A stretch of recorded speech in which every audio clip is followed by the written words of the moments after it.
اللہ تبارک و تعالی نے ہم کو اور آپ کو رمضان المبارک کا بابرکت مہینہ نصیب فرمایا، اور یہ مبارک مہینہ ہم سب سے ایک سال کے لیے رخصت ہو گیا۔ اب اگلے سال نہ جانے کس کو نصیب ہوگا اور کس کو نصیب نہیں ہوگا۔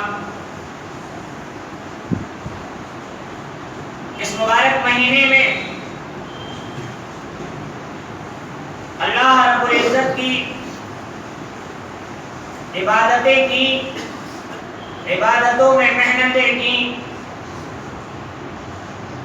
روزے رکھے، نوافل پڑھے، نماز تراویح ادا کی، صدقہ اور خیرات کیا۔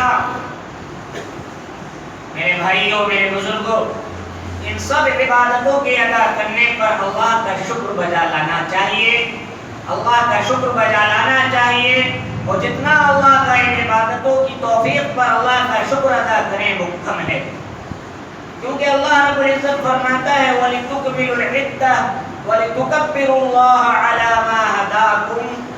رمضان کا مہینہ اس لیے عطا فرمایا کہ تم عدت تعداد پوری کرو اور اللہ کی بڑائی بیان کرو اس پر جو اللہ نے تم کو ہدایت بخشی، اللہ نے تمہیں توفیق بخشی۔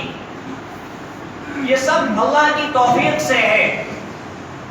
اللہ نے توفیق دی مسجد میں آنے کی، اللہ نے توفیق دی روزے رکھنے کی، اللہ نے توفیق دی نوافل ادا کرنے کی، اللہ نے توفیق دی صدقات اور نوافل صدقات اور خیرات کرنے کی، سب اللہ کی توفیق پر منحصر۔ جنتی جب جنت میں جائیں گے، جنت میں جانے کا فیصلہ سنا دیا جائے گا اور جنت میں چلے جائیں گے تو معلوم ہے کہ جنتیوں کی زبان پر کیا کلمات ہوں گے۔ جنتی اس وقت کہہ رہے ہوں گے، سورہ اعراف کی آیت ہے، کہہ رہے ہوں گے جنتی الحمدللہ الذی ہدانا لہذا وما کننا لنہتدی لولا ان ہدانا اللہ۔ تمام تعریفیں اس اللہ کے لیے ہیں جس نے ہمیں ہدایت فرمائی، جس نے ہمیں توفیق بخشی۔ اگر اللہ ہمیں توفیق نہ دیتا، اگر اللہ ہمیں ہدایت نہ بخشتا تو ہم یہاں تک پہنچنے والے نہیں تھے۔ یہ سب اللہ کی توفیق سے ہے۔ اور پھر اللہ نے توفیق دی عبادتیں کرنے کی۔ اب سب سے بڑی فکر اللہ کے نیک بندوں کو اس بات کی ہوتی ہے کہ یہ ہماری عبادتیں اللہ کی بارگاہ میں قبول ہو جائیں، اسی لیے عبادتیں کی جائیں اور زیادہ سے زیادہ روزے رکھے جائیں، نمازیں ادا کی جائیں، لیکن ان پر کوئی گھمنڈ نہیں ہونا چاہیے، کوئی غرور اور تکبر نہیں ہونا چاہیے، اور یہ اللہ پر کوئی احسان نہیں جتانا ہے، بلکہ اللہ سے ڈرنا ہے عبادتیں کرنے کے بعد، اور ڈر کے اللہ سے مانگنا ہے کہ اللہ ہماری عبادتوں کو قبول فرما لے، اللہ ہماری نمازوں کو قبول فرما لے۔ ہم اور آپ تو کیا چیز ہیں؟ اللہ کے رسول صلی اللہ علیہ وسلم سے ایک صحابی روایت کرتے ہیں کہ آپ نے ارشاد فرمایا کہ ایک بندہ جس وقت سے وہ پیدا ہوا اور بڑھاپے تک مرنے کے وقت تک، بڑھاپے میں مرنے کے وقت تک اللہ کی خوشنودی کے لیے سجدے میں پڑا رہے، اللہ کی رضا چاہنے کے لیے، اللہ کی خوشنودی حاصل کرنے کے لیے سجدے میں پڑا رہا پوری عمر، لیکن کل قیامت کا دن ہوگا تب وہ اس عمل کو اپنا بہت حقیر سمجھے گا، بہت چھوٹا سا عمل سمجھے گا۔ ابو الانبیاء حضرت ابراہیم خلیل اللہ جو اللہ کے دوست، انہوں نے اللہ کی رضا حاصل کرنے کے لیے، اللہ کی خوشنودی حاصل کرنے کے لیے کتنی بڑی قربانیاں پیش کی۔ اپنے والدین کی قربانی، اپنے بیوی بچوں کی قربانی، اپنے وطن کی قربانی، اپنی جان کی قربانی، اپنے لخت جگر اپنے بیٹے کی قربانی، سب کچھ اللہ کی رضا کرنے کے لیے قربانی پیش کی۔ صحیح بخاری کی روایت ہے کہ حضرت ابراہیم خلیل اللہ حضرت اسماعیل علیہ السلام کو اپنے بیٹے کو مکے کی سرزمین پر چھوڑ گئے تھے، اور بہت سال بعد، کئی سال کے بعد حضرت اسماعیل کے پاس آتے ہیں اور اسماعیل سے کہتے ہیں کہ پیارے بیٹے، مجھے اللہ کا یہ حکم ہوا ہے کہ یہاں اللہ کا گھر تعمیر کرو، اور اللہ کا یہ بھی حکم ہے کہ اس مبارک کام میں تم میرا تعاون کرو، میرا ساتھ دو۔ پیارے بیٹے نے جواب دیا، اللہ اے ابا جان، اللہ نے جو حکم دیا ہے اسے بجا لائیے، اللہ کی اطاعت کیجیے۔ آپ غور کریں، خانہ کعبہ کی تعمیر کر رہے ہیں دونوں باپ بیٹے، خانہ کعبہ کی تعمیر، اور اس وقت ان کی زبان پر جو کلمے ہیں وہ کیا ہے، کتنا بڑا عمل، اللہ کے گھر کی تعمیر کر رہے ہیں، لیکن کوئی یہ ناز نہیں ہے کہ یہ ہم اللہ کا گھر بنا رہے ہیں، یہ تو قبول ہو ہی جائے گا۔ اس وقت بھی اتنا عمل، بڑا عمل کرنے کے بعد ان کی زبان پر جو کلمے ہیں وہ یہ کلمے، ربنا تقبل منا انک انت السمیع العلیم، اے ہمارے رب، ہمارے اس عمل کو قبول فرمائے، ہمارے اس عمل کو قبول فرمائے۔ سارا معاملہ اللہ کی قبول، اللہ کا سارا معاملہ بندے کے اعمال اللہ کی بارگاہ میں قبول ہو جائیں تب کامیابی ہے۔ اور یہ اعمال کی قبولیت کی شرطیں کیا ہیں؟ مختصر سے وقت میں دو شرطیں میں آپ کو بتلاتا ہوں اعمال کی قبولیت کی شرطیں۔ پہلی شرط یہ ہے کہ اعمال جب کریں تو اخلاص ہو، اخلاص کے ساتھ اعمال ہو، صرف اور صرف وہ اعمال کوئی دکھاوا نہ ہو، کوئی ریاکاری نہ ہو۔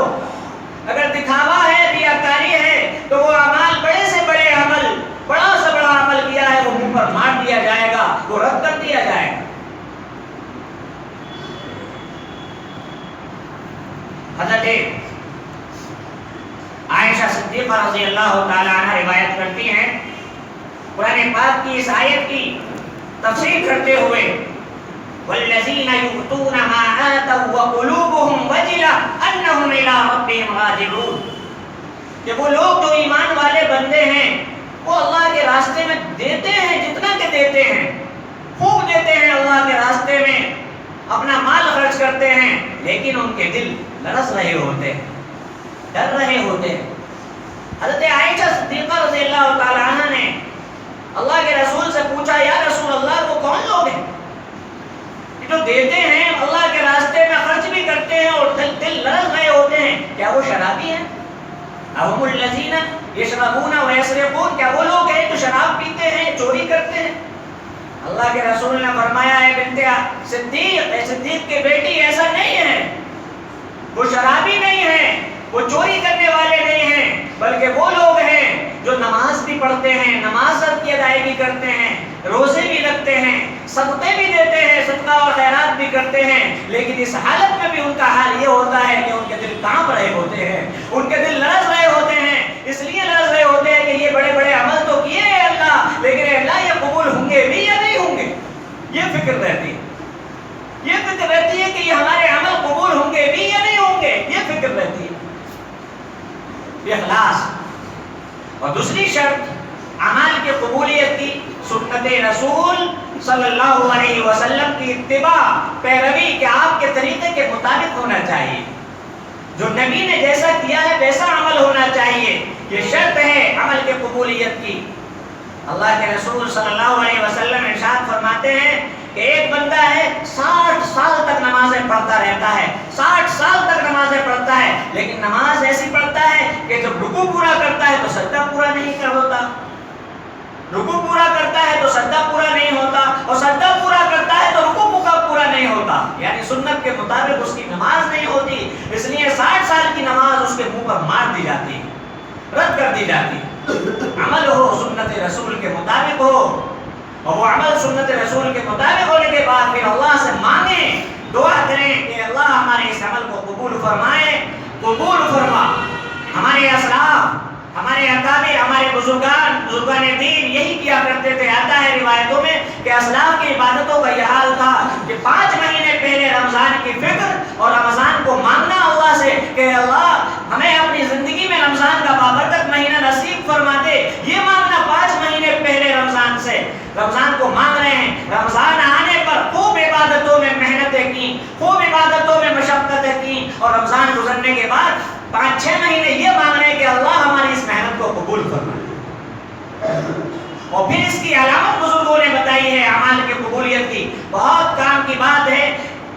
اعمال کی قبولیت کی علامت یہ بتائی ہے کہ عمل جو کیا ہے اس کے بعد آپ کو نیک عمل کی توفیق مل جائے.